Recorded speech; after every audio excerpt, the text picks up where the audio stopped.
I want to touch base with you. I think we're at a place now where we really do have to intervene. Seeing two guys, come up with arm problems. We've done some investigation. I know we've met, but there could be some things that are being missed. So, briefly, I'm just showing you a week overview of a full training program. And I know we talked about trimming it, and I know there's a couple other things that we can't really understand on our side in terms of how they're being lifted and how those programs are being adapted for each player. But we're going in there and we're adjusting the programs every 3 weeks. So we're looking at trends and changes in different um, aspects of, do we need more long lever training for outstretched arms? Do we need more on the backside for most of the players? But on each individual guy, there are areas where we customize and we make changes for them. I think where we got lost personally is potentially where this was going on. So I shot this to you guys. There's a lot of notes in here. I tried to make them as simple as possible, but we went through a lot of review type of things, some things that are going to really push the needle for them athletically, boosting their arm strength and getting the work done. And I had a video for it that they could go in. But at the end of it, as far as all these different high performance suggestions for them in recovery and health, I had this like essential training option. This one was for position players, but what I've done is I've consolidated a sheet that's got them all on here. So it's called Lycoming Programming Essential Training for 2026 season. And what we have here is, here's a link to the full thing here. So like at least you guys as coaches, you can really get it up on, what these main aspects are to reinforce them. Or you might want to just make sure the kids can review those areas. But like these were some things that really need to happen is getting some skipping in each day, making sure they grip handles. They're testing their arm weekly, which would be great. We talk about those. Their sleep habits, what they need to be able to do for hydration. I talked about the Yuka app to try to lower their inflammation. And then not to increase loads beyond 10% right now using the app. And I even showed like a schematic of how you import and integrate things into the app. So their training information should be in there. So when I took a look at the players that we're talking about, there's 0% completion, meaning they've either done the workouts and not putting anything in, or they haven't done them, which is also a problem because what we're doing is we're evaluating their test data. We're going in to make the changes to the programming, but they're not doing it. So it's really hard to understand, or if they're doing it, I don't know if they're really progressing it because they're not putting in the band strengths they've used, or kind of making record to us and seeing how we can evaluate their training workloads. And I know there's a lot of moving parts. Unfortunately, when they get into the medical world on your side, it's more of a black box. We don't know like how they're using the arm care data to create the customized programs to know that the player is ready to pick up a baseball, and then when they're using a baseball, to understand how they're scaling their throwing programs based on the data. It's like how we're going to get ahead of this. First thing, we got to make sure that the players that are competing, that they're able to dive into this and follow the routine so that we can manage, player health and not have to deal with this situation. The guys that are already in the care of the athletic trainers, hopefully we can layer in some of these exercises. They can review them. And then we can get the guys testing more routinely, and we can talk a little bit about what to do for them. We definitely want to get their arm care scores as best as possible before picking up a ball. It just exposes them to too much risk. So that's where I would want to go there first, is making sure we're rebalancing the arm and we're boosting strength for the injured guys, and then can layer them into this process. But to follow this and cutting down things significantly, the only thing that I want you guys to draw your eyes to and your attention to is the bullpen days and the game days. We have the bullpen workouts scheduled on Tuesdays and the game day workouts scheduled on Fridays. Sometimes a guy's gonna have a game day on a Saturday, so they would do the work that's scheduled on Friday on Saturday, or the bullpen's on a Monday. We do the bullpen day on the Monday. of this training that's on Tuesday, because unfortunately the Team Builder app doesn't let you just label days as far as pitching wise. But what we want to be able to look at this is that anytime they go to Sunday, Sunday's a recovery day. I want the guys to kind of dive in and just do the tennis ball work. We got to break up adhesions, man. They're going to get sticky. The tissues are going to get sticky. At least focus on those. They can cut out the foam rolling on that day. The days before bullpens that are scheduled, that training we have on Mondays, and it's really focused for the glove arm. And we're working on a brain level. We're improving that lead arm, what it does, because that's our direction. And we're just doing one hybrid exercise, one elbow stabilization, and two custom ones. On the bullpen day, we are doing the arm care exam. We want to be able to get that done before and after to see how they fatigue, so that that information allows scaling. But we're focused heavily on the throwing arm. One hybrid exercise, one elbow exercise, two custom exercises. So those are the focus there. Now, after the bullpen, if they haven't had a lot of speed work, I'd like them to select one, but I would like them to do the 6-minute activation beforehand. There's some notes at the bottom that you guys can review, but I'm talking through a lot of them here. And then we have our plyo ball vibration routine after, just to choose one of those exercises to start building more blood flow back into the arm.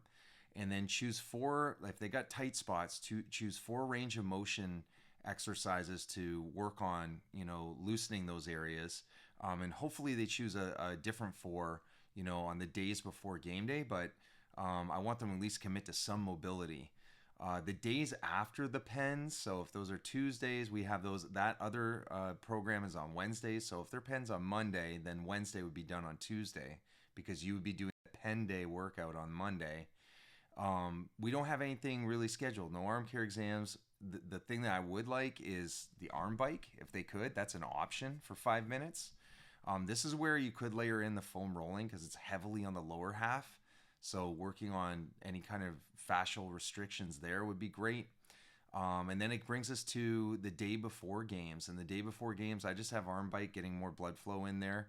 Again, we talked about choosing 4 range of motion, so that would be super helpful. And then on their game day workout, again, we want to do the arm care exam before and after. So we'd see the fresh exam to scale how much throwing, that you would have them scheduled for in the game, how many their pitch count, and then afterwards you'll see how does the post exam look, because it's going to allow you to restructure for the next day.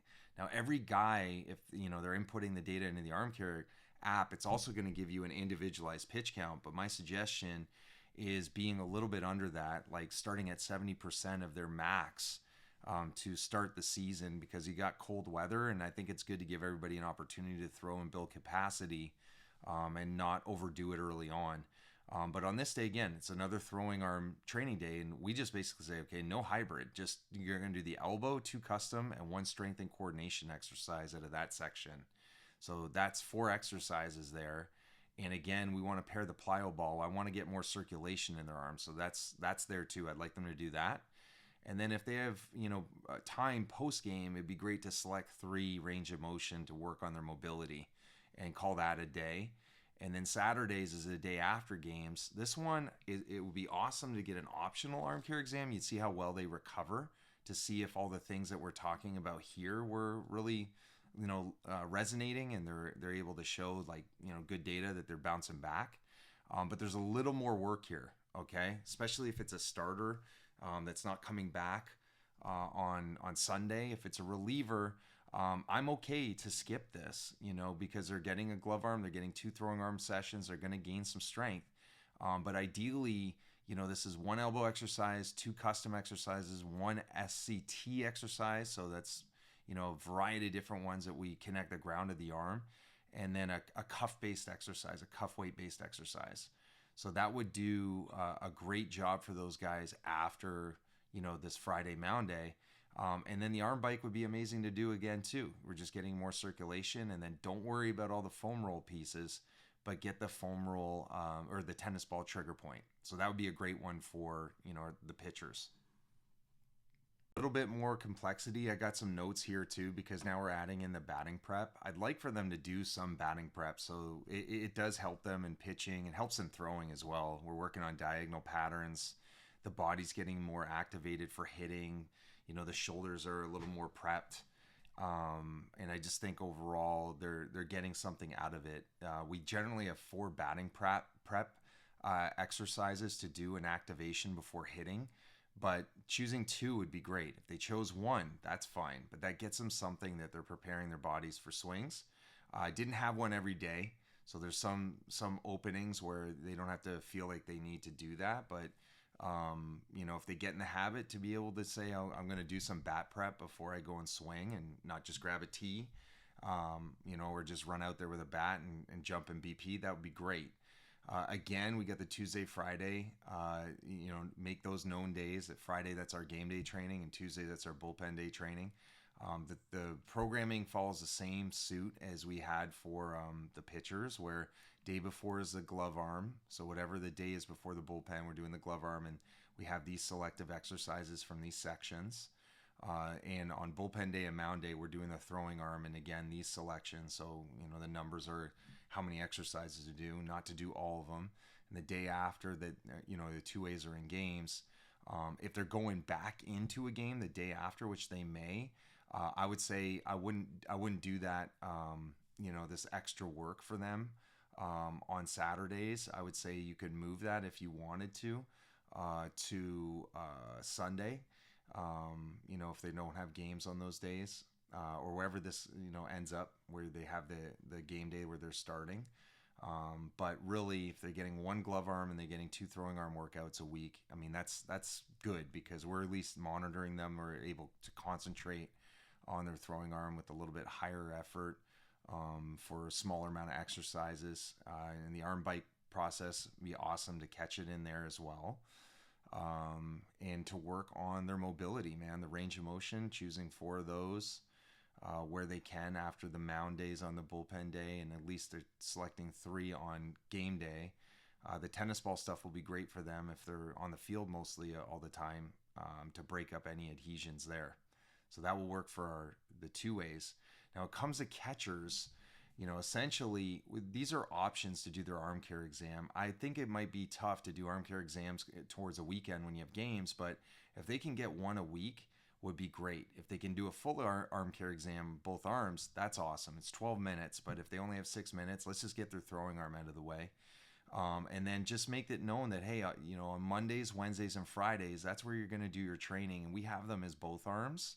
So they're just going to do 1 hybrid exercise, 1 elbow, 2 custom.